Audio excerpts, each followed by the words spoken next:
Ndugu mtazamaji, na kukaribisha kwenye kipindi cha Meza ya Ufahamu kinachoruka hewani kupitia chaneli yetu ya Matengenezo TV. Karibu na upate ufahamu. Ndugu mtazamaji, na kukaribisha kwenye somo la siku ya leo. Somo letu la kwanza lina kichwa kinachosema siri ya mafanikio katika maisha yangu. Sasa katika somo hili tutaenda kwa haraka. Katika somo hili nitakupa kwanza ufunguo au utangulizi wa somo hili. Ili somo la siri ya mafanikio katika maisha yako, kwanza lengo lake ni nini? Lengo lake ni wewe kufahamu siri ya kufanikiwa katika maisha yako. Wengi wanataka kufanikiwa, wengi wamefanikiwa na wengi hawajafanikiwa. Nataka nikwambie ndugu mtazamaji, wale waliofanikiwa wamefahamu siri ya kufanikiwa, na wale ambao hawajafanikiwa hawajafahamu siri ya kufanikiwa. Lakini ndani ya somo hili utafahamu siri ya kufanikiwa katika maisha yako, ili ya kwamba katika wale waliofanikiwa na wewe uwe miongoni mwa wale waliofanikiwa. Lakini kabla yote nataka nikwambie kwamba kitu kimoja, ufahamu kwamba kusudi la Mungu kwenye maisha yako wewe siku zote, kusudi la Mungu hajawahi kuwazia mabaya hata siku moja.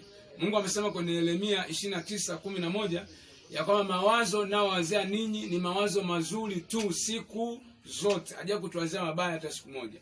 Kwa hiyo Mungu anakuanzia mazuri. Kwa hiyo kusudi la Mungu kwenye maisha yako wewe ni wewe ufanikiwe katika kila jambo ambalo unalifanya kwenye maisha yako. Tukisoma kwenye kitabu cha waraka wa 3 wa Yohana, tutafungua hapa tusome kwa pamoja. Na wewe kama uko nyumbani na kitabu chako cha neno unafungua usome, au na simu, sasa hivi wengi wana download kwenye simu vitabu, basi unasoma ili tuende pamoja. Kwenye kitabu cha waraka wa 3 wa Yohana 1:2 anasema, mpenzi, naomba ufanikiwe katika mambo yote na kuwa na afya yako kama vile roho yako ifanikiwavyo. Mungu anasema mpenzi, naomba ufanikiwe katika mambo yote.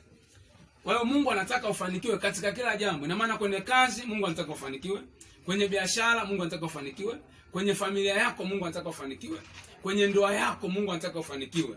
Mafanikio kwenye biashara ni wewe kupata faida. Mafanikio kwenye kazi ni wewe kupata promotion, mshahara kuongezeka na vitu vingine kama hivyo. Na mafanikio kwenye masomo yako ni wewe kufaulu. Lakini pia mafanikio kwenye ndoa yako ni ndoa kuwa na amani, ndoa kuwa na furaha. Hayo ndio mafanikio tunayozungumza. Kwa kusudi la Mungu ni wewe kuwa na mafanikio kila mahali. Nimezungumza hapo mwanzo kwamba kuna wengine wamejua siri ya kufanikiwa na wamefanikiwa. Kuna wengine hawajajua siri ya kufanikiwa, wanatamani kufanikiwa, hawajafanikiwa na hawajui wafanye nini ili wafanikiwe. Leo nakupa hiyo njia ya wewe kupata ufahamu ili ya kwamba uweze kufanikiwa katika kila jambo unalolifanya. Lakini jambo lingine nataka ulifahamu kwamba kuna mafanikio ya kiungu na kuna mafanikio ambayo sio ya kiungu. Kwa hiyo kwenye mafanikio ya kiungu ndio tunaweza kuyazungumzia hapa. Haya mafanikio ambayo sio ya kiungu ni yale mafanikio ambayo yanatokana na njia nyingine tofauti na Mungu. Kwa mfano, mtu anaenda kwa mganga, anaenda kuchukua matambiko, anafanya maagano, ndio anafanikiwa. Sasa yale sio mafanikio kwa sababu yana maagano ya kishetani ndani yake. Kumbuka kwamba unapoenda kwenye maagano hayo ya kishirikina, siku moja wale ambao wanakwenda kufanya maagano watakutaka na wewe pia uwe moja wapo ya agano. Kwa hiyo watakuangamiza moja kwa moja. Kwa hiyo tutaki tutazungumzia katika vipindi vingine namna ya kushinda nguvu za giza na vitu vingine. Utaelewa namna ambavyo Mungu atatusaidia na utaelewa pia. Kwa hiyo sisi nataka tuzungumzie leo kwa habari ya mafanikio ya kiungu, ambayo ndio mafanikio ambayo Mungu sasa anataka mimi na wewe tuwe nayo. Kwa hiyo siri hizi ukizipokea leo zitakupa wewe kufanikiwa katika kila jambo. Sasa twende kwa haraka. Jambo la kwanza au siri namba 1. Siri ya kwanza kabisa kufanikiwa ni kuona. Siri ya kwanza kabisa kufanikiwa ni kuona. Sasa kuona huku sio kuona mwilini. Inawezekana mwilini unaona hii simu, unaona hii ni peni, unaona hiki ni kitambaa, unaona hii ni kitabu, unaona hii ni karatasi, lakini rohoni macho yako ya kuona hauoni. Sasa Mungu anayotaka ili ufanikiwe, cha kwanza kabisa ni wewe uone rohoni. Sasa kwa nini uone rohoni? Kwa sababu ifuatayo. Kwenye kitabu cha Yohana sura ya 4, kitabu cha Yohana sura ya 4, Yohana mtakatifu sura ya 4 na ule mstari wa 23. Sura ya 4 mstari wa 23 anasema hivi. Nianze 23 anasema, lakini saa inakuja, nayo saa ipo, ambayo waabudu halisi watamwabudu Baba katika na kweli. Maana Baba atafuta watu kama hao wamwabudu. 24 anasema Mungu ni roho. Kwa nini tunasema uone rohoni? Kwa sababu Mungu ni roho, na mafanikio ya kiungu yanaanzia rohoni. Kwenye kitabu cha Efeso, ni kuongezana na mstari utakusaidia katika kulifahamu vizuri somo hili. Kitabu cha Efeso sura ile ya 1 na mstari wa 3 anasema hivi. Neno la Mungu linasema, atukuzwe Mungu Baba Bwana wetu Yesu Kristo, aliyotubarikia kwa baraka zote za rohoni katika ulimwengu wa roho ndani ya Kristo. Aliyotubarikia kwa baraka zote za rohoni. Kwa hiyo Mungu anatubarikia sisi kwa baraka zote za rohoni, sio mwilini. Kwa hiyo kule rohoni ukibarikiwa, na huku mwilini utakuta vile vitu vinakuja. Yaani huyu ambaye amebarikiwa rohoni, ana gari rohoni, kashaliona mafanikio, kayaona rohoni, kaona biashara rohoni, kaona kazi rohoni. Huko katika hali ya uhalisia sasa, ile kazi itakuja kwa sababu rohoni tayari ameshaiona. Kwa hiyo Mungu anataka uangalie, kwani uone kwanza rohoni.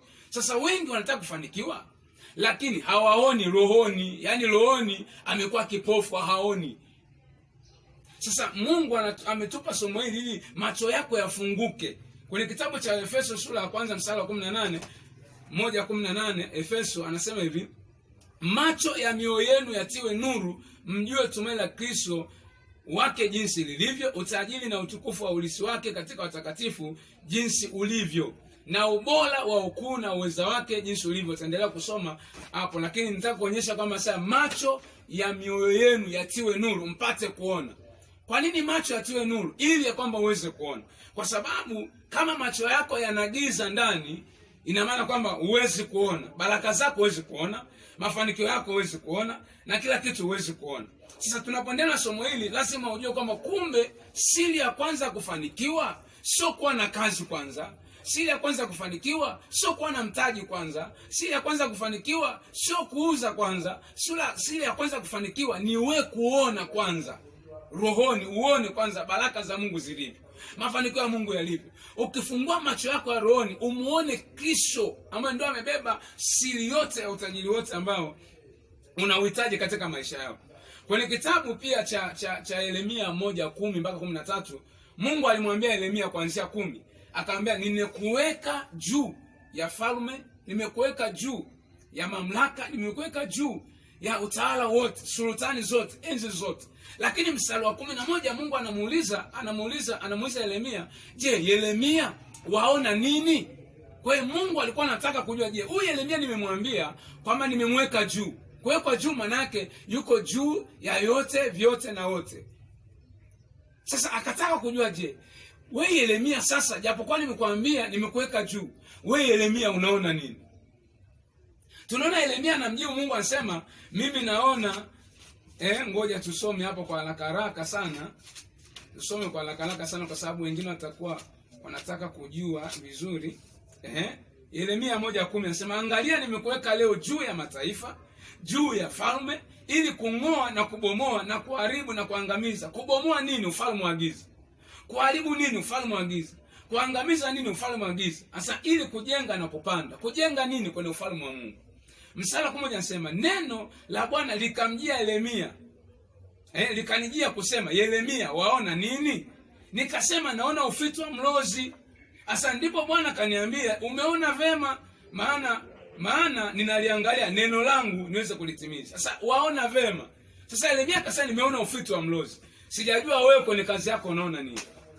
Sijajua wewe kwenye biashara yako unaona nini? Sasa Mungu alimwambia Ibrahimu kwenye kitabu cha Mwanzo 13:14 ya kwamba inua macho yako uangalie. Angalia mashariki, magharibi, kaskazini, angalia na kusini. Sasa nchi ile yote uionayo nitakupa wewe. Mungu alikuwa na maana gani? Alikuwa na maana kiwango cha Ibrahimu cha kuona ndicho kiwango cha Mungu kumbariki Ibrahimu. Kwa kama Ibrahimu aliona 30%, Mungu hawezi kumbariki 50%.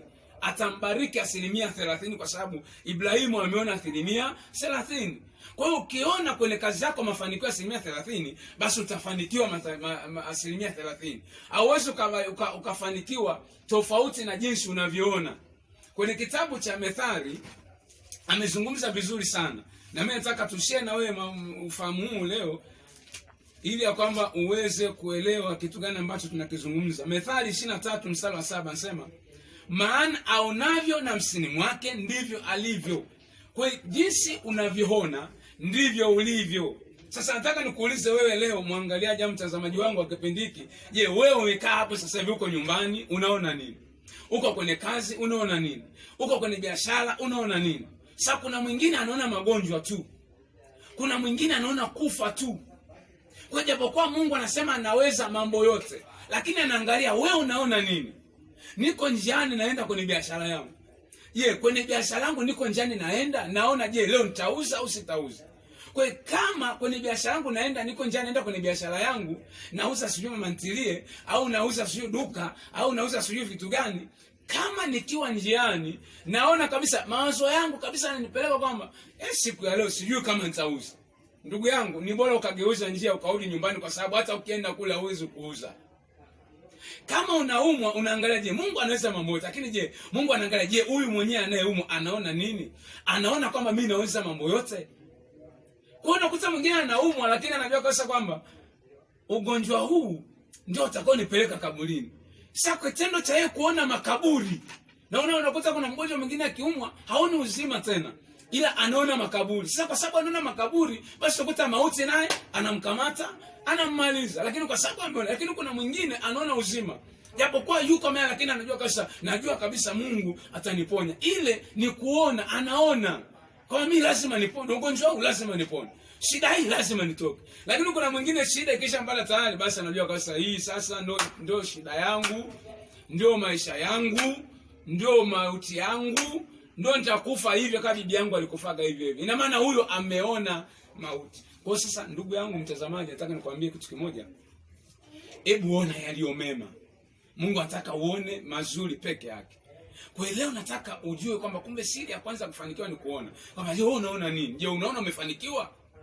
Je, umeona mbarikiwa? Wengine unaweza kukatishwa tamaa na wale ambao wamefanikiwa mafanikio ya kidunia.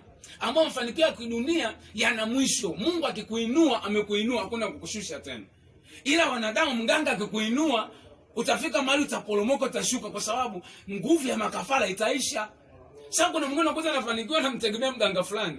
Haya, mganga amekusaidia kweli, ukanunua na gari, ukanunua na nyumba, ukanunua na viwanja, na mke ukampata tena kwa mganga, ukamwendea ili upate mke. Lakini unakuta sasa ikatafika siku mganga atakufa. Je, mganga akifa, nani atakusaidia?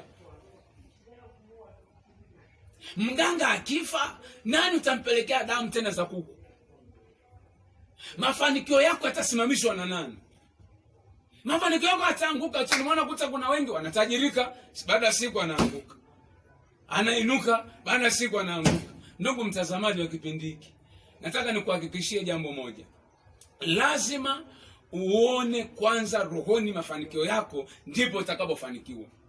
Kwa katika kipindi hiki leo, katika swali la kwanza au jambo la kwanza, likupe hiyo nguvu na changamoto ya wewe kupata kuona. Uone kabisa kama kumbe nafanikiwa. La kwanza kabisa, nifanikiwe. Ili niweze kufanikiwa, lazima nione. Hilo na la kwanza kabisa, na naamini kabisa Mungu amekupa neema na amekupa uwezo. Umenielewa kabisa. Niende kwenye jambo lingine la kwangu la pili, ili ya kwamba uweze kulifahamu. Jambo la pili, nguvu ya pili, siri ya pili ya kufanikiwa. La pili, siri ya pili ya kufanikiwa ni kazi.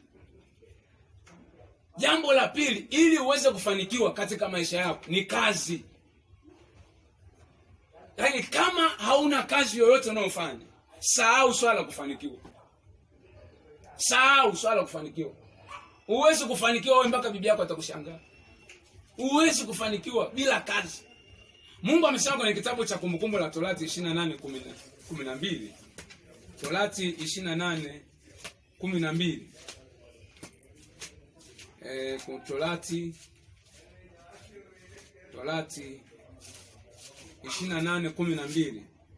Hebu tusome hapa. Torati 28:12 nasema, atakufunulia Bwana hazina yake nzuri, nayo ni mbingu, na kutoa mvua na nchi yako kwa wakati wake, na kwa kubarikiwa na kwa kukubarikia kazi yote ya mikono yako. Kwa hiyo Mungu anakubariki kwa kazi ya mikono yako. Mungu anakubariki kwa kazi ya mikono yako. Mungu akubariki kwa maneno tu. Achana maombi mengine. Kwamba bwana njoo nikuombea hapa utafanikiwa. Huwezi kufanikiwa bila kazi. Maombi yatasababisha upate njia. Sio tu unakaa nyumbani unaomba kwamba eti Mungu anifanikishe. Mungu hawezi kufanikisha mpaka uchukue hatua ya kufanya kazi. Ukikaa tu nyumbani huwezi kufanikiwa. Kwa siri nyingine ya kufanikiwa lazima ufanye kazi. Kama sio kazi, fanya biashara. Kwenye biashara kuna changamoto kubwa sana. Nimekutana na wengi sana. Mwingine anataka mtaji milioni 1. Hakuna milioni 1 unaweza kupata sasa hivi. Yaani kwa maana gani? Kwa maana hii. Hakuna milioni 1 bila 100,000. Hakuna 100,000 bila 10,000. Hakuna 10,000 bila 1,000. Kwa hiyo mtaji unaanzia na kile ulichokuwa nacho. Usitake kuanza mtaji wa supermarket wakati bado Mungu anakutoa chini na kupeleka juu. Usitake kuanzia kule juu. Ukianzia juu utaporomoka tu. Itakuwa uanzie hapa chini, upande uende kule juu. Mungu akupandisha akupeleke kule juu. Lakini huwezi kwenda kule kama utake kuanza na ulichokuwa nacho. Kwa hiyo lazima uanze na kile ulichokuwa nacho kwanza. Kama ni biashara anza, kama ni mama anza hata kupika maandazi. Unapika maandazi, unaanza kuuza maandazi. Mungu atakutoa kwenye maandazi atakupandisha kwa viwango vingine. Atakutoa viwango vyote kupika viwango vingine. Tatizo kubwa wengi hawataki kufanya kazi kama hizo. Wewe unakataa kuuza maandazi. Wengine wanakataa kuuza maandazi. Unaanza kujiuliza, huyu anakataa kuuza maandazi, mbona anakula maandazi? Anakataa kuuza miogo, mbona anakula miogo? Kwa nini wewe utoe tu usiingize? Yaani wewe kazi yako ni kutoa, ni kununua, afu auuzi.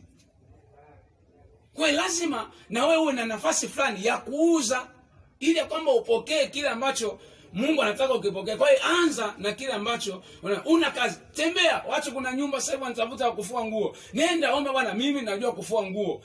Nipe kazi ya kufua nguo. Unafua nguo unapata 3,000. Ukienda siku ya pili tena 6,000. Ukienda ile 9,000, ushapata mtaji wa maandazi hapo. Kabisa ushapata mtaji wa maandazi. Mtaji wa maandazi tayari. Utaanza kuuza maandazi, unaanza na robo kilo, nusu kilo, mara kilo 1, kilo 2. Umeshaajiriwa vijana sasa hivi baada ya kuanza kilo 5, uweze kutembeza hata maandazi kilo 5. Unachagua vijana, utafuta vijana kwenda kutembezea. Wale vijana watakuita wewe bosi. Wewe ndio utakuwa bosi wao. Ina maana tayari wewe utakuwa umefanikiwa. Lakini anza na kile kwanza kabisa. Anza mwenyewe kwanza. Unatafuta mtaji wa 100,000, una simu ya 300,000. Hii ni kukosa ufahamu. Sasa hii somo likupe ufahamu. Angalau basi hii simu yangu ya 300,000 ngoja niuze, hii 300,000 niuze nipate 300,000 au niuze 2,500,000, ninunue simu ya 15,000. Nikishanunua simu ya 15,000, hii 200,000 nyingine nayo baki hii niipeleke kwenye biashara fulani. Baada ya muda fulani, miezi 2 mitatu, utanunua simu nyingine hata kama unataka milioni. Utanunua kwa sababu tayari umeshawekeza kwenye biashara. Matajiri wengi ni wafanya biashara. Wengi sana wafanya biashara. Kwa hiyo anza na biashara. Hata kama unafanya kazi, kazi huwa inaisha. Kazi huwa unastop. Biashara huwa haishi mpaka unazeeka, unaolisha ndugu wajukuu zako. Kwa hiyo ili ufanikiwe, fanya kazi. Fanya biashara. Ingiza, uwe na mahali pa kuingizia vitu viingie. Kuuza maandazi kuhitaji mpaka Kiingereza. Kuuza maandazi kuhitaji vyeti. Kuuza maandazi kunahitaji utayari wako tu na kuchukua hatua. Somo hili kupe wewe kuchukua hatua, anza kufanya kazi. Usitegemee misaada, usitegemee ndugu, jamaa na vitu vingine. Nataka nikwambie ndugu yangu, ukiendelea kusikiliza na kufuatilia masomo haya, yatakuinua kiufahamu. Na utafanikiwa sana. Na kama ulikuwa bado hujasubscribe kwenye channel hii, hebu fanya hivyo ili kwamba uwe wa kwanza kupata masomo haya. Niseme tu Mungu amekubariki na Mungu amekuinua sana. Uendelee kupokea ufahamu na uendelee kufuatilia vipindi vijavyo. Mungu akubariki sana sana sana. Na uchukue hatua katika haya ambayo tumeyazungumza leo, na Mungu atakubariki na mkono wa Bwana utakuwa juu yako kukulinda na kukutunza na kukuinua, kwa sababu mkono wa Mungu ndio unatutoa sehemu fulani unatupeleka sehemu nyingine. Mungu akubariki sana. Amen.